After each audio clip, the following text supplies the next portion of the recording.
یہ واقعہ ہم بہت بیان کرتے ہیں خصوصاً حج کے کنٹیکسٹ میں، اماں ہاجرہ کے حوالے سے کہ وہ ابراہیم علیہ السلام وہاں چھوڑ آئے، بے آب و گیا وادی تھی، مشکیزہ پانی کا تھا، تھوڑی سی کھجوریں تھیں، بچہ تڑپ رہا تھا، بلک رہا تھا، یہ سارا واقعہ۔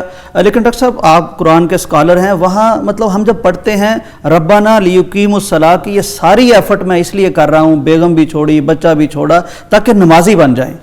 اچھا، اس میں ایک بڑی خوبصورت بات ہے کہ یہ والی جو دعا ہے حضرت ابراہیم علیہ السلام کی، ربنا انی اسکنت، کہ اللہ میں اپنی اولاد کو جو ہے، الا بیتک المحرم، اولاد کیا تھی؟ اسماعیل علیہ السلام، ایک ہی بچہ تھا، ایک ہی بچہ تھا، تو میں اس کو چھوڑ کے جا رہا ہوں بواد غیر ذی زرع عند بیتک المحرم، کہ تیرے عزت والے گھر کے پاس میں چھوڑ کے جا رہا ہوں۔ اب گھر اس وقت تعمیر نہیں ہوا تھا، ابھی ٹیلا ہی تھا اس وقت، بالکل وہ بعد میں ہوا۔ مورخین نے لکھا ہے کہ ابراہیم علیہ السلام جس وقت اس کو چھوڑ کے جا رہے تھے نا، بچے کو اور اس کی ماں کو، تو اس وقت تو یہ بخاری شریف کی حدیث ہے کہ وہ بیچاری اماں ہاجرہ تو پیچھے پیچھے جا رہی تھی، پوچھ رہی تھی کیوں چھوڑ کے جا رہے ہو، کیوں چھوڑ کے جا رہے ہو، تو وہ کچھ نہیں بول رہے تھے۔ اس کا مطلب یہ ہے کہ لگتا ہے یوں کہ بڑی جذباتی کیفیت تھی، سبحان اللہ۔ اور وہ دیکھیں چاہے اللہ کا نبی ہو، بہرحال وہ جذبات کیفیات ہیں، ساری جذبات، تو اس جذباتی کیفیت میں کہ اپنے بچے کو اور اپنی بیوی کو ایک بالکل بے آب و گیا وادی میں چھوڑ کر جا رہے ہیں، تو وہ بول ہی نہیں رہے۔ تو پھر ان کو خود ہی خیال آیا کہ ابراہیم علیہ السلام کی تو پوری زندگی ایسی ہے کہ انہوں نے کبھی بھی اللہ کے حکم کے علاوہ اوپر والے کے آرڈر کے بغیر کوئی قدم نہیں اٹھایا۔ پھر انہوں نے خود پوچھا اللہ ہمارا کبھی ہاتھ، کیا اللہ نے حکم دیا یہ؟ تو پھر بولے نعم۔ تو اس پر پھر جب کہہ دیا کہ ہاں اللہ نے حکم دیا ہے، تو پھر اماں ہاجرہ وہ تو مطمئن ہو گئی، مطمئن بھی ہو اور گئی، ان کے الفاظ یہ تھے کہ اللہ ہمیں ضائع نہیں کرے گا، اللہ ہمیں اذن لا یضیعنا، پھر وہ ہمیں ضائع نہیں کرے گا۔ اچھا، وہ پیچھے آ گئے، تو مورخین نے لکھا ہے کہ جب وہاں سے نکلے ہیں نا، تو چونکہ جو جگہ ہے خانہ کعبہ کی وہ ایک پیالہ نما ہے، پہاڑ ہیں، تو جب پہاڑی کے پیچھے چلے گئے نا تو وہاں رک کے دعا کی ہے، اللہ اکبر۔ یعنی اس کا مطلب ہے جذبات تھے اور وہاں وہ جذبات امڑ رہے تھے اور وہ وہاں دیکھا نہیں جا رہا تھا ان سے، تو پھر وہاں سے جب تھوڑا سا اوٹ میں چلے گئے ہیں تو پھر دعا کی، یا اللہ میں اپنے بچے کو اور اپنی بیوی کو، اپنی اولاد کو یہاں چھوڑ کے جا رہا ہوں تیرے عزت والے گھر کے پاس۔ تو ساتھ اس وقت اس دعا کے اندر یہ شامل ہے ربنا لیقیموا الصلاۃ، اللہ تاکہ یہ نماز قائم کریں۔ اس کا مطلب یہ ہوا کہ جو اصل کعبۃ اللہ کے پاس آنا، کعبۃ اللہ کا مرکز قرار پانا، کیونکہ یہ کعبہ مرکز ہے، مرکز کس کا ہے؟ انسانیت کا۔ حضرت ابراہیم علیہ السلام کیا ہے؟ وہ امام انسانیت ہے۔ تو امام انسانیت کو اللہ کریم نے بھیجا مرکز انسانیت پر اور حکم دیا ربنا لیقیموا الصلاۃ۔ تو اس کا مطلب یہ ہے کہ جو انسانیت کی معراج اگر کوئی ہو سکتی ہے تو وہ نماز ہے، لہٰذا اور یہ بچوں کو ابتدائی عمر میں ہی سکھائی جائے گی، بے شک، تو پھر بچے جو ہیں وہ بعد میں اس ڈسپلن کے تحت ایک اچھے مسلمان پیدا ہو سکتے ہیں۔ مگر نہ باٹم لائن اگر آپ نے چھوڑ دی تو پھر آپ کس طرح سے ایک اچھا مسلمان بنا سکتے ہیں۔ دوسری بات ایک اور میں عرض کرنا چاہتا ہوں، پتہ نہیں آپ کا وقت آپ کے پاس کتنا ہے، یہ بات کہ نماز کے بغیر آدمی مسلمان نہیں ہوتا واضح ہے حدیث سے، اور آدمی اگر چھوڑ دے، نماز چھوڑ دے، تو یہ نہیں فرمایا کہ بین الکفر والاسلام ترک الصلاۃ، بین العبد، بین العبد والکفر ترک الصلاۃ، یعنی بندگی ہی گئی آپ کی۔ اس کا مطلب ہے نہیں، اس کا مطلب یہ ہے کہ جب تک نماز پڑھتا ہے نا وہ بندہ ہے اللہ کا، اللہ اکبر، اس وقت تک وہ، جیسے میں نے پہلے پچھلی بریک میں عرض کیا کہ نام اس کا اللہ کے غلاموں میں شامل ہے، واہ، اور جو ہی اس نے روز حاضری لگتی ہے، 5 وقت اس کی حاضری لگتی ہے کہ یہ آ رہا ہے اللہ کے غلاموں میں ہے، تو گویا اس رجسٹر سے اس کا نام سٹرک آف ہو گیا اگر اس نے وہاں جانا چھوڑ دیا۔ تو یہ سارا کام کس لیے ہے؟ یہ اصل میں ایک پیوریفیکیشن کا نظام ہے، اور وہ جو پیوریفیکیشن کا سسٹم ہے نا، جس کو عمل تطہیر آپ کہہ سکتے ہیں، اس تطہیر کے ہماری دن رات ہمارے جو زندگی گزر رہی ہے، یہ اللہ تعالیٰ چاہتا ہے کہ انسان جو ہیں وہ اپنے گناہوں سے بچ کر جنت میں جانے والے بن جائیں۔ بے شک، بے شک، اس کے لیے اللہ تعالیٰ نے یہ عمل تطہیر رکھا ہے۔ اس کے لیے ایک تو وہ معروف حدیث ہے کہ آپ کے گھر کے سامنے اگر کوئی نہر ہو اور اس میں آپ 5 وقت نہائیں تو کیا آپ کے کوئی میل کچیل باقی نہیں رہتا، ظاہر ہے کہ نہیں رہتا۔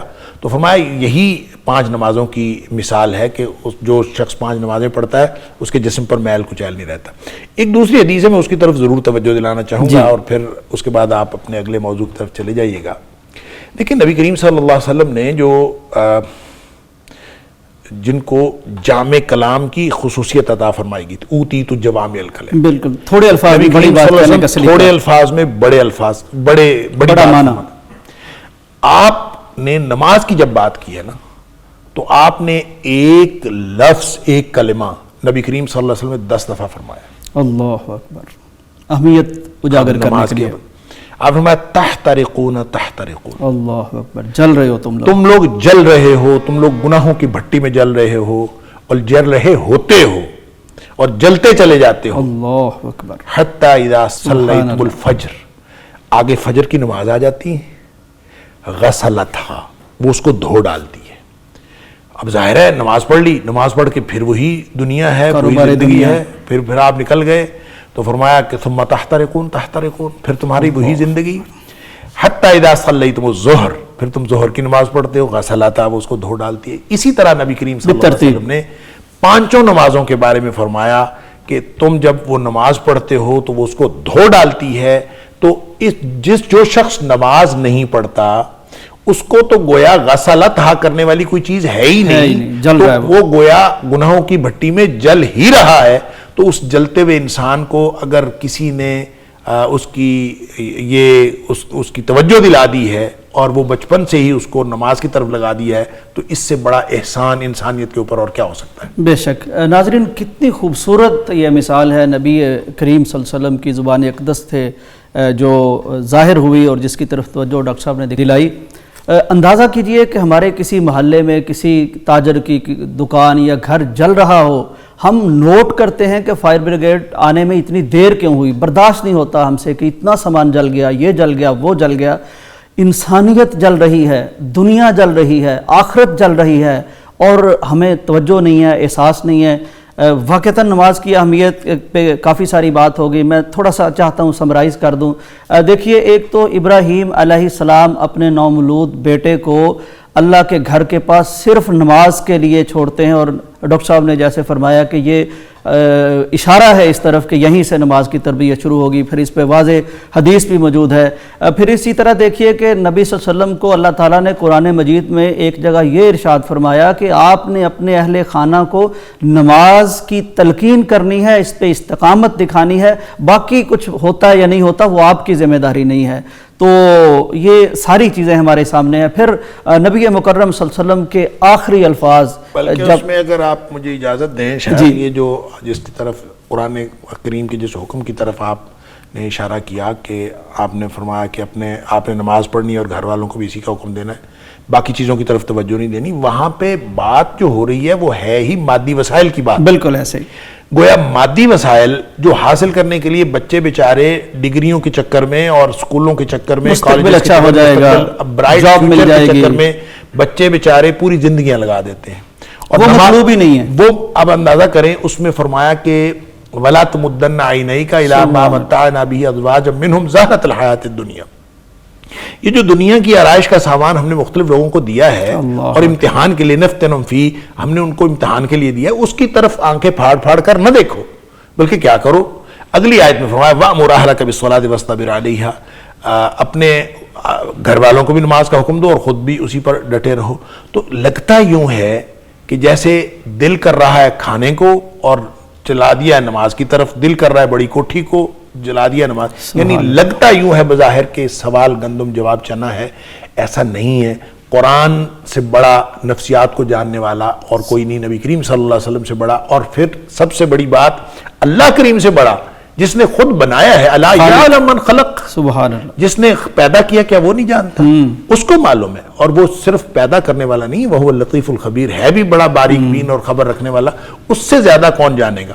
تو وہ جانتا ہے کہ انسان کی ضرورت کیا ہے، انسان کو کیا چاہیے. تو وہ حکم دے رہا ہے کہ جب تیرا بڑی گاڑی کو، بڑی کوٹھی کو، دنیا کی آرائش کو جب بھی دل کرے تو نماز پڑھ.